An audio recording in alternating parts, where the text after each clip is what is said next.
Welcome back to Red Wolf Roundtable here on ASU-TV, and I'm Tristan Harlan, and joining me today is not my usual good friend, good compadre, my brother from another Cooper, the Juice Box Miller, but it's Gavin, the Destroyer Grubbs. The Destroyer. Now, The Destroyer. Where are you coming up I don't with that know. from? I'm a big wrestling guy, and it kind of just spoofed to my head. You know, what would my finishing move be if I was a wrestler? Because you're the wrestling guy. We'll get to that later. Okay. But we got a lot of things to talk about today, and we're not in our usual forte, so we're going to kind of roll right into everything and start talking about some women's sports. The women's sports here at Arkansas State has really been dominant here of late, so jumping right into the volleyball, Gavin. The volleyball team so far this year is 8-1, first best start since 2015. And I actually did see that we received votes for the top 25 poll. We did, in fact, and it's really good to see because Coach Gerwig, his third season here at Arkansas State University, it's kind of not a Cinderella story, but it's a good showing, a good faith in this team because the past 2 years, he necessarily hasn't had the best record. His first year in 2022, he finished 9-22. His second year last season, he finished 16-15, and they actually almost made a run in the Sun Belt tournament. So far this year, they're 8-1, but man, look at that Sun Belt record, 7-25. I hate seeing those numbers. Yeah, the story of those 3 years kind of remind me a little bit of our football team with Butch Jones. If you notice that, start out a rough season, second year a little bit better, around 500, and now we're really getting into the meat of it. Now that they have the roster that they've wanted to build, the leadership and the culture that they've been really able to foster themselves, and it's good to see that volleyball is also on the up and up with the football team. Right, and volleyball, we talked about last week, Cooper and I, about people like Sarah Martinez, but looking at the overall stats for this team, they've got some DAWGS dogs. They've got a good kill percentage. They've got 5 aces, and the thing with this volleyball team is you cannot put to words how good they are because on paper, paper only tells half the story. You actually got to go out and watch this team perform. You actually got to watch them on ESPN Plus to see how much they rally behind each other.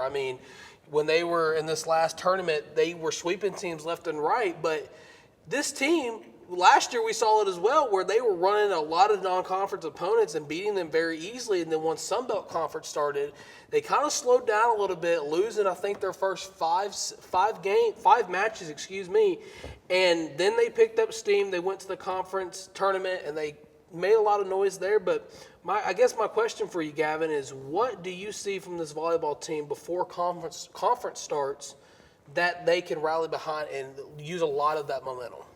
One thing I really want to look at this volleyball team that I've noticed is that win over an SEC opponent in Ole Miss and being able to have that confidence that, hey, we're going toe-to-toe with SEC teams, we're going toe-to-toe with teams at a bigger conferences. And if they can carry that momentum into Sun Belt play, which I know is a mid-major conference, still a very competitive conference, obviously, but if we can keep that competitiveness and confidence makes any good team a great team. Right.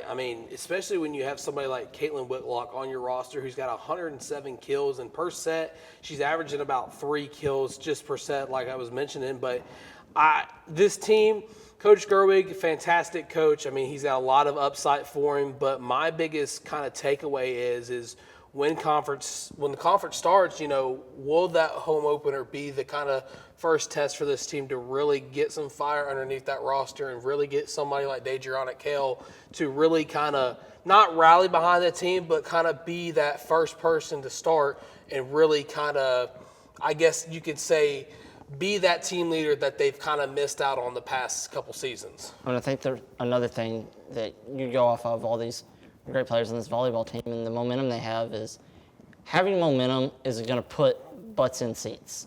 And having a really lively home environment is also going to be a huge advantage that we have. You look at the basketball team last year when you got down the stretch and we were putting 5, 6, even close to 7,000 people in the seats for men's basketball games. The volleyball team can do something similar to that, maybe not even on the same level, but maybe get 2,000 or 3,000 people to show up, fill up the student section. That's going to be another advantage to boost our momentum and confidence even more, is having that extra support. Right. Well, Gavin, we're going to take a short break, and when we come back, we're going to talk more about some women's sports right here on Red Wolf Roundtable.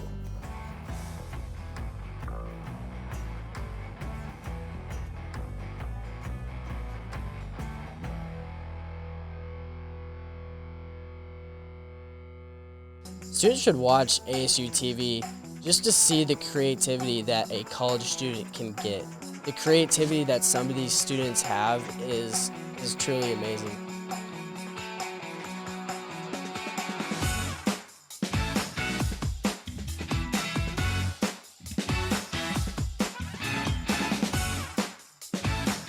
Getting that experience can really just take you further, and I feel like our program does that for a lot of students.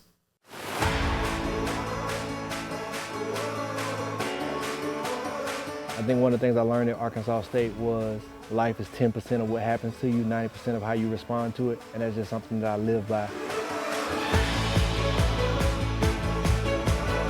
A-State is home, and they're going to treat you like you're a part of the family.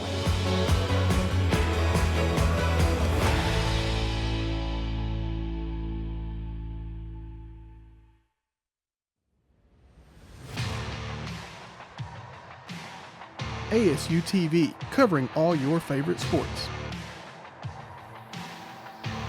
From Red Wolf Roundtable to West Side football and more, ASU-TV has you covered. Tune in now to ASU-TV for news and coverage on these sports and more.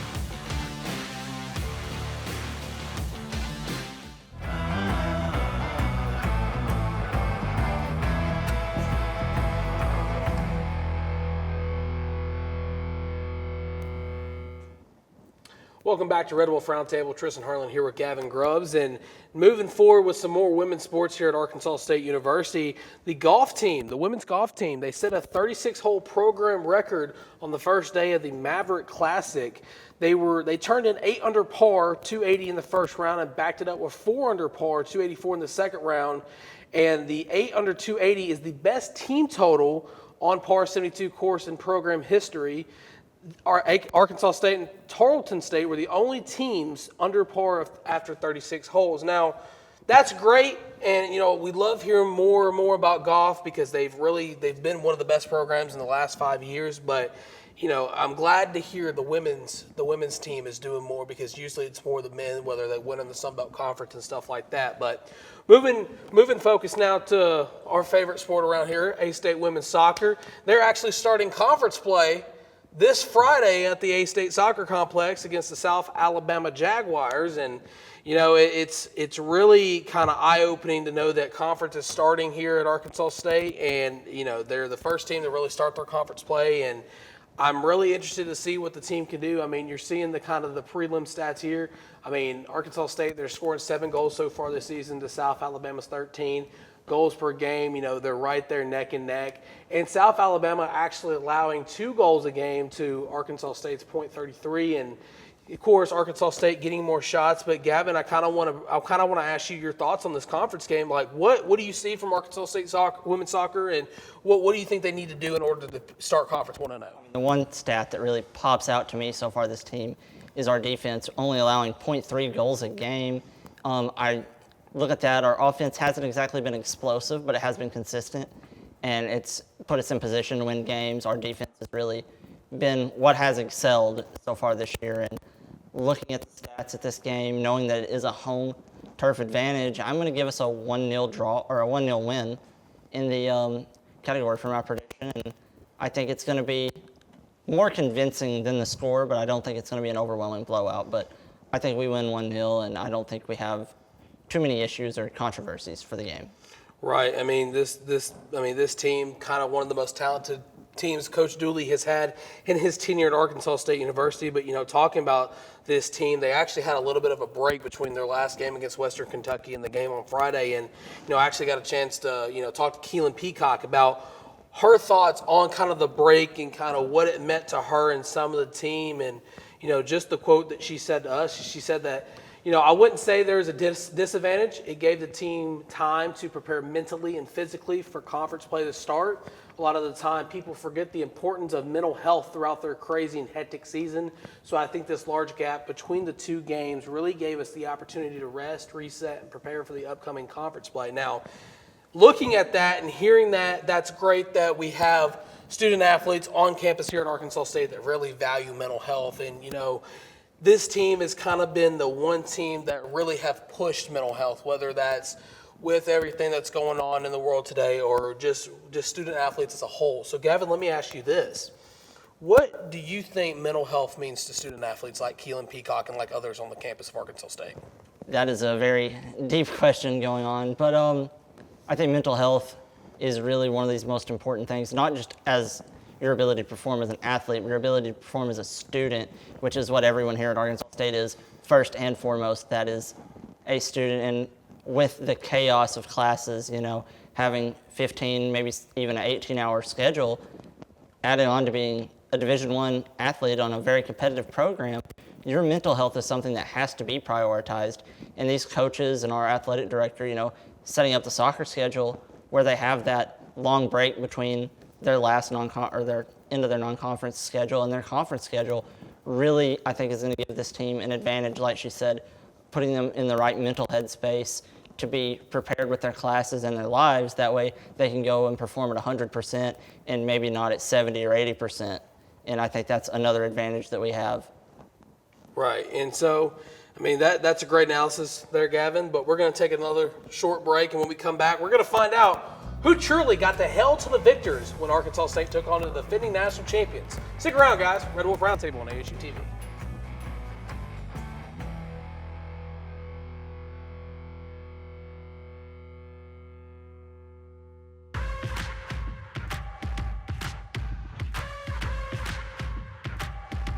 When you say experience counts,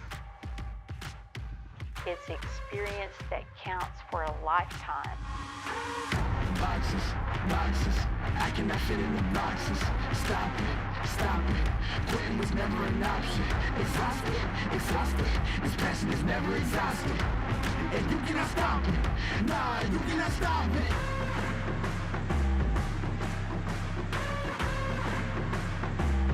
Quitting was never an option. And you cannot stop it, nah, you cannot stop it. Here to deliver the latest news on A-State sports, ranging from football, basketball, baseball, and more. I'm your host, Tristan Harlan, alongside your other host, Cooper Melder.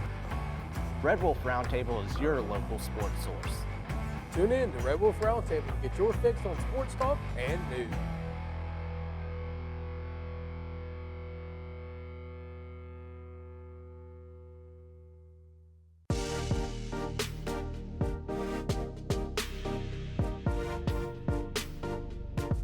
ASU-TV, shows like Red Wolf Roundtable, ASU-TV News, Westside Football, and more. Gain real-life experience while doing what you love. Get involved with ASU-TV today.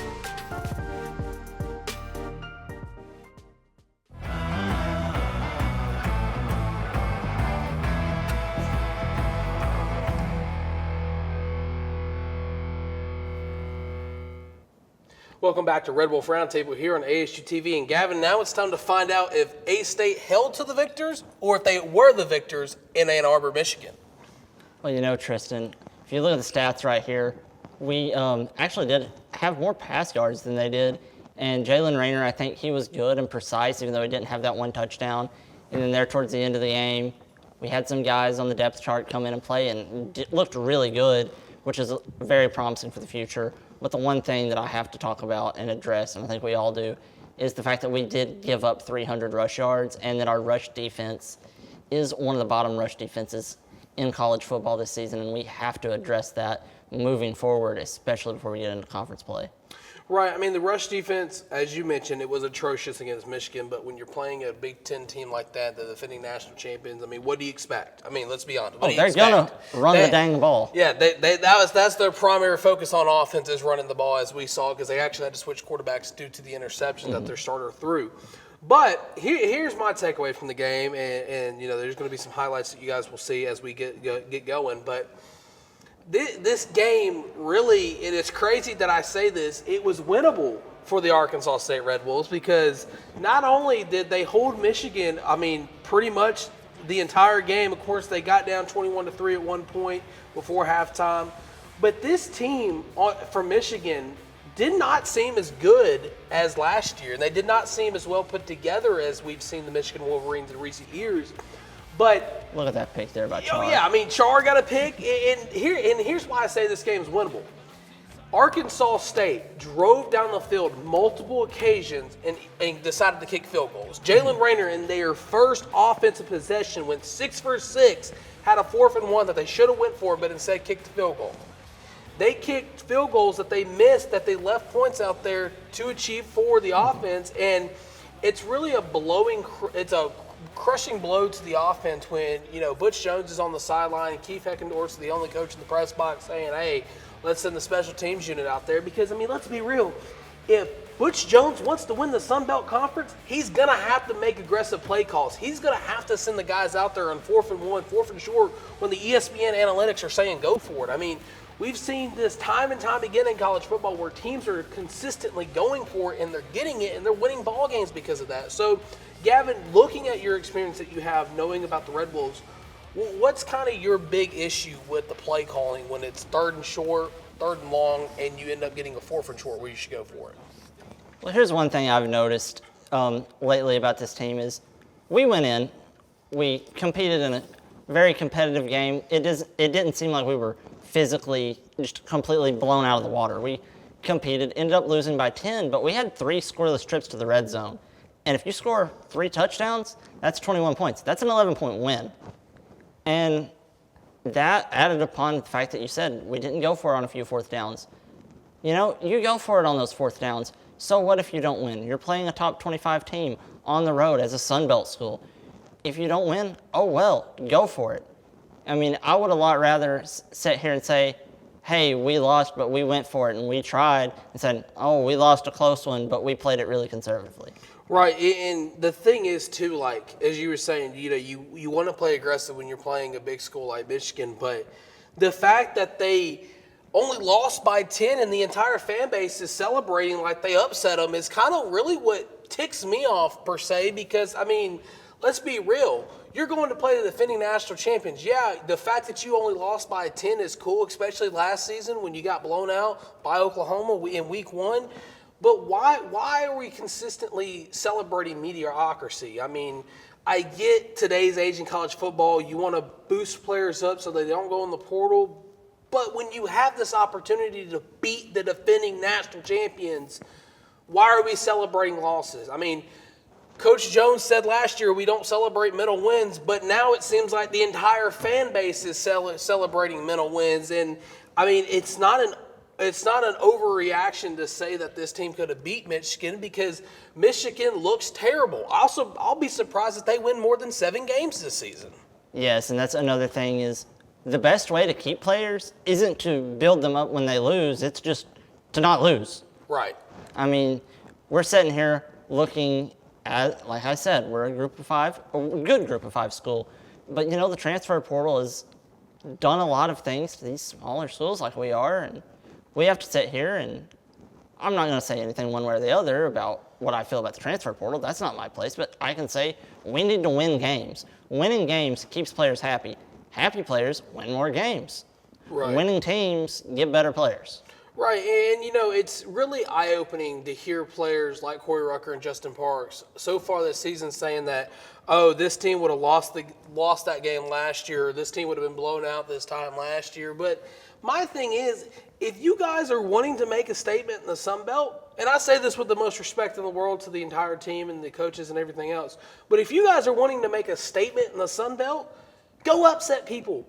We just seen Texas State almost upset Arizona State, and Texas State looks really good in the Sun Belt. I know that's not what I said at the beginning of the year, but the more I watch them, the more I'm kind of drawn to their style of play.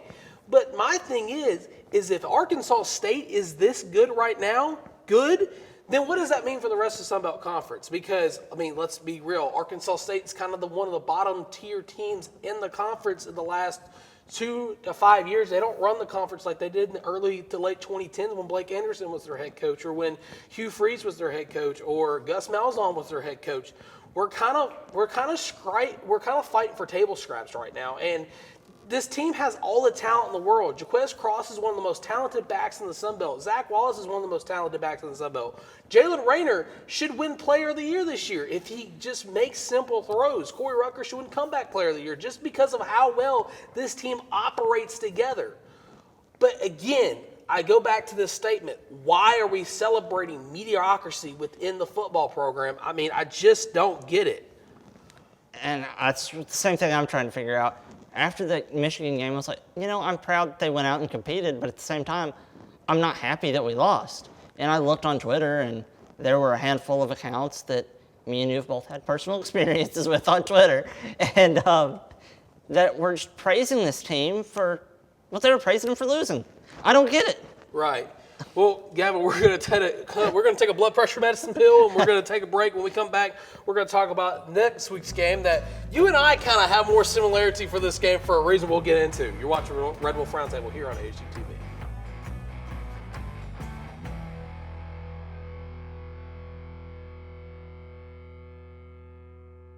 Students should watch ASU-TV just to see the creativity that a college student can get. The creativity that some of these students have is truly amazing.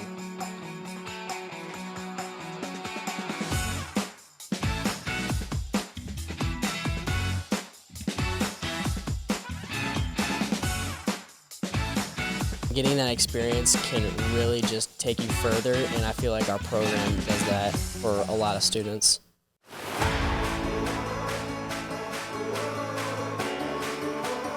I think one of the things I learned at Arkansas State was life is 10% of what happens to you, 90% of how you respond to it, and that's just something that I live by. A-State is home, and they're going to treat you like you're a part of the family.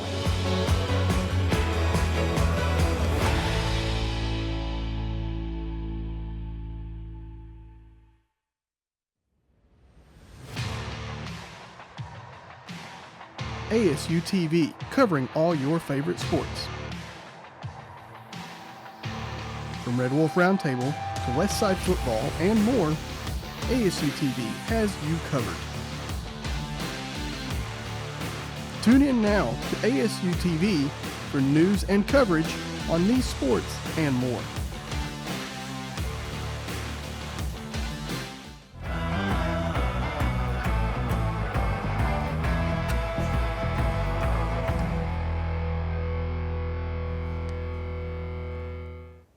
Welcome back to Red Wolf Roundtable here on ASU-TV. Now it's time to dive into this week's contest for the Arkansas State Red Wolves football team. And the reason I said that Gavin and I have a little of experience with this game is because we're in an online dynasty on College Football 25, and Gavin chose to be Iowa State, and I chose to be Arkansas State. And Gavin, what happened when we played? Well, when we played, me, ended up throwing, I believe, 5 interceptions. And what did Jaquez Cross do? Had a Heisman-like performance. Thank you very much. So moving forward and looking at this game in real life instead of the virtual world, this game is scary. I'll put it to you this way. We got the number 20 team in the country, 2-0, Iowa State playing the 2-1 Arkansas State Red Wolves, and I mean, look at that defense that they have. Yeah, the stats say one thing, but I mean, this team, they look very, very talented, and I'm kind of, at the beginning of the year, I was saying, we'll beat Iowa State. The Red Wolves, they'll beat Iowa State and come home for homecoming, on that road trip, 1-1, losing to Michigan and coming back winning against Iowa State. But the more I look into it, the more I'm not so sold on it. Tristan, here's another thing that maybe we discussed in the last segment about those moral victories that we really don't like, is maybe being a little confident, even though we did lose, is going to help us this game. Iowa State, honestly, a very similar team to Michigan. Not an overly explosive offense, but a lot of big, physical, downhill players against a team like us that's going to spread the ball out more, maybe wear their defense thin, and I think if we have a shot, I think if we're close going into the second half, we're going to have a good shot to win. Right. Well, I mean, you just got to kind of dive into the game notes a little bit to really know just more about this offense, but looking at the stat leaders in the rushing category, I mean, Arkansas State, they've got 2 rushers over 100 yards, and that being Zach Wallace and, believe it or not, Jalen Rayner, who I've been on on tape to say he needs to run the ball more. Both have over 100 rushing yards, and Iowa State only has 0 rushers over 100 yards. Their leading rusher has 94 yards, and he averages 4.3 yards a carry. But that's not why that team is 2-0. That's not why the Arkansas State Red Wolves are 2-1. It's really because of the quarterback play between both of these teams. I mean, it's really interesting because, I mean, to their credit, Rocco Becht has really done well this season, but very efficient. But he's very efficient. But Jalen Rayner has almost thrown 1,000 yards, and we're not even in conference play yet. Yeah, that's one thing you got to look at is Iowa State's going to take more of a dink and dunk, be very efficient approach, and then we're just going to air it out. We're going to take deep shots. We have Corey Rucker, we have Courtney Jackson, we have Adam Jones, Reagan Ely.